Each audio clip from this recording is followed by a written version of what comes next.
नाज़रीन तव्हांखे ॿुधाईंदा हलूं त HSC इस्लामाबाद जे बिटे रवैये सबबि सिंध यूनिवर्सिटी जी इंटरनेट सर्विस मुअतल थी वई आहे। 17,000 खां वधीक शागिर्द ऑनलाइन तालीम खां महरूम।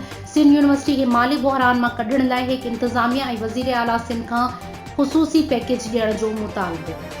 रिपोर्ट लियाकत अली चांडियो मुताबिक़ ॼामशोर में हायर एजुकेशन कमीशन इस्लामाबाद जी इंतज़ामिया पारां सिंध यूनिवर्सिटी सां माटेली माओ वारो सुलूक इख्तियार कंदे ग्रांट ॾियण खां ॼाणे वाणे देर करण सबबि बिलनि जी अदायगी न थियण करे सॼी यूनिवर्सिटी जी इंटरनेट सर्विस मुअतल थी वई आहे। इंटरनेट सर्विस जी मुअतली सां 17,000 खां वधीक शागिर्दनि जी ऑनलाइन तालीम मुकम्मल तौर ते बंदि थी वई आहे। यूनिवर्सिटी तर्जुमान नादिर अली मुगैरी मुताबिक़ इंटरनेट सर्विस जी मुअतली सबबि यूनिवर्सिटी जे LMS सर्विस, इम्तिहानी निज़ाम, फाइनेंस विंग, बैंकुनि मां फीस जी कलेक्शन ऐं कॉलेज साइड जी दाख़िलाउनि वारो सिस्टम दरहम बरहम थी वियो आहे। तर्जुमान मूजिब HSC इस्लामाबाद जी इंतज़ामिया ऐं होड़ सबबि सिंध यूनिवर्सिटी हिन वक़्तु सख़्त माली बहरान जो शिकार आहे, जॾहिं त ऑनलाइन तालीम ऐं तहक़ीक़ बि तमामु घणी मुतासिर थी आहे। हिन चयो त यूनिवर्सिटी इंतज़ामिया यूनिवर्सिटी खे माली बहरान मां कढण लाइ HSC इस्लामाबाद जे इंतज़ामिया खां जून 2021 में स्पेशल ग्रांट जी मद में 500 मिलियन रुपया ॾियण जी दरख़्वास्त कई।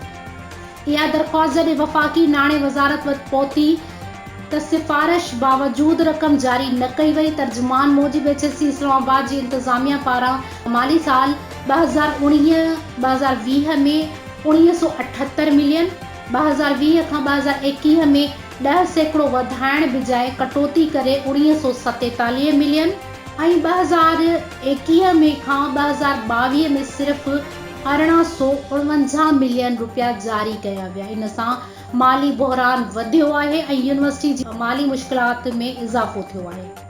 तर्जुमान वधीक ॿुधायो त कोविड-19 जे करे शागिर्दनि जी फीस लाइ वधीक तंग न कयो वियो आहे ऐं खेनि सहूलियत लाइ क़िस्तूं करे ॾिनियूं वयूं आहिनि, जंहिं करे साल 2021 जी फीस जी मद में 30 करोड़ रुपया जमा न थी सघिया आहिनि। हिन वधीक ॿुधायो त मुलाज़िमनि जी पघारुनि ऐं पेंशन में 20% वाध सबबि सिंध यूनिवर्सिटी ते सालानो 43 करोड़ रुपयनि जो माली भार वधंदो। पघारुनि ऐं पेंशन में इज़ाफ़े बावजूद यूनिवर्सिटी जे बजट में हर साल कटौती थी रही आहे, जेका सिंध यूनिवर्सिटी सां वॾी नाइंसाफ़ी आहे।